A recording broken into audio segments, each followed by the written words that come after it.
প্রধান লক্ষ্য কিন্তু রাষ্ট্র ক্ষমতায় যাওয়া না।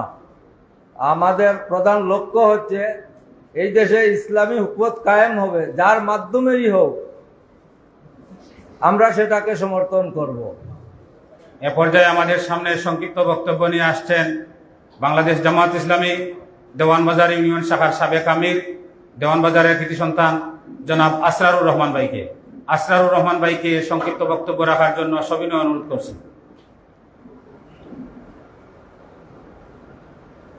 আউযু বিল্লাহি মিনাশ শাইতানির রাজীম। বিসমিল্লাহির রহমানির রহিম।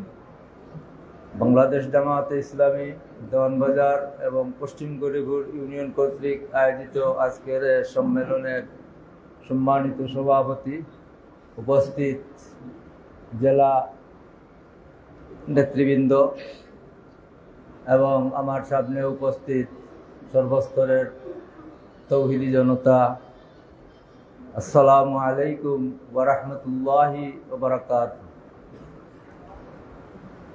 আমি সর্বপ্রথম মহান রব্বুল আলমিনের শুকরিয়া আদায় করছি যে রব্বুল আলমিন আমাদেরকে দীর্ঘ 15.5 বছর পর এই খোলা ময়দানে মুক্তভাবে কথা বলার সুযোগ করে দিয়েছেন।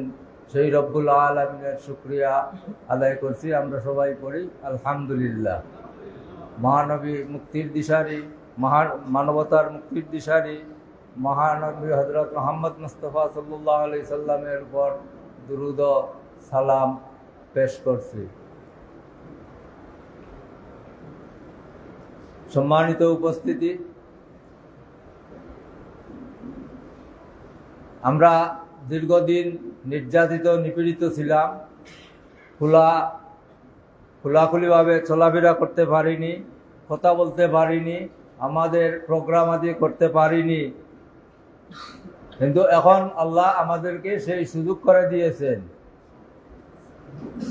অনেক রক্ত এবং অনেক জীবনের বিনিময়ে। এই জীবন এবং রক্ত শুরু হয়েছিল 2006 সালের অক্টোবরের হত্যাকাণ্ড থেকে।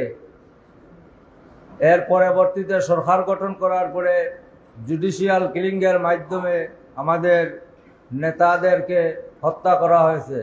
তারপরে এই দেশকে কুক্ষিগত করার জন্য পিলখানা হত্যাকাণ্ড সৃষ্টি করা হয়েছে পরিকল্পিতভাবে। এরপর শাপলা চত্বরের ঘটনা, এর মধ্যখানে আরো কত গুম খুন, কত হত্যা, কত নির্যাতন, কত জেল জুলুম মানুষের উপর করেছে এই পালিয়ে যাওয়া সরকার। সম্মানিত উপস্থিতি, সর্বশেষ এই 5 অক্টোবর ছাত্র এবং জনতা 5 আগস্টে এই গণবিপ্লব, ছাত্র জনতার গণবিপ্লবে এই সরকার 5 তারিখে পালিয়ে যায়। দেশ ছেড়ে পালিয়ে যাওয়ার পর আমাদের এই রাস্তা উন্মুক্ত হয়। তা আমরা আসলে বক্তব্য শুনবো মেহমানদের কাছ থেকে। আমি আমার সামনের উপস্থিতির কাছে একটি আবদার রাখবো যে আমরা জামাতে ইসলাম করি।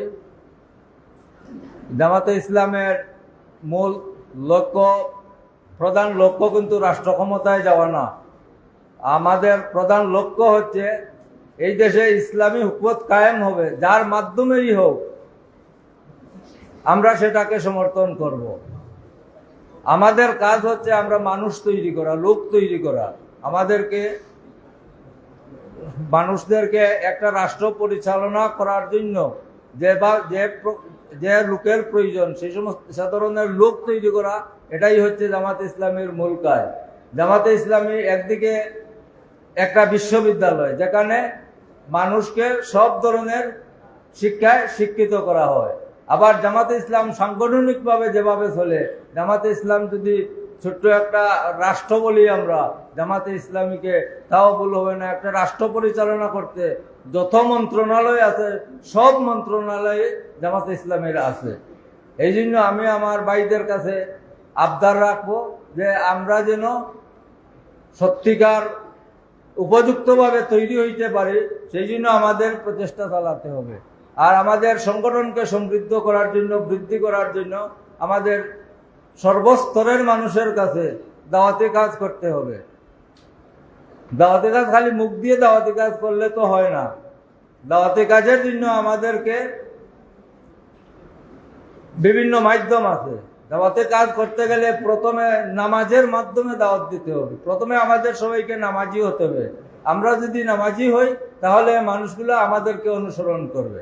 আমাদের আচার আচরণ, আমাদের লেনদেনের মাধ্যমে মানুষের কাছে আমরা গ্রহণযোগ্য হতে হবে। মানুষ চলাফেরার মাধ্যমে মানুষের সাথে সালাম কালাম, সুন্দর ব্যবহারের মাধ্যমে দাওয়াতি করা যায়। এরপরে আমরা ব্যক্তিগতভাবে তো দাওয়াত দিবই। আমাদের সংগঠনের সিস্টেম আছে ব্যক্তিগতভাবে দাওয়াত দেওয়া, গ্রুপ ভিত্তিক দাওয়াত দেওয়া। আমরা এই কাজগুলি সুন্দরভাবে করব। আর মানুষের সাথে, সর্বস্তরের মানুষের সাথে আমরা সুন্দর ব্যবহার করব। আমরা যেন আমাদেরকে আগামী দিনে ইসলামী আন্দোলনের জন্য প্রস্তুত করতে পারি, সেই তৌফিক কামনা করে আমার বক্তব্য এখানেই শেষ। আসসালামু আলাইকুম রহমতুল্লাহ।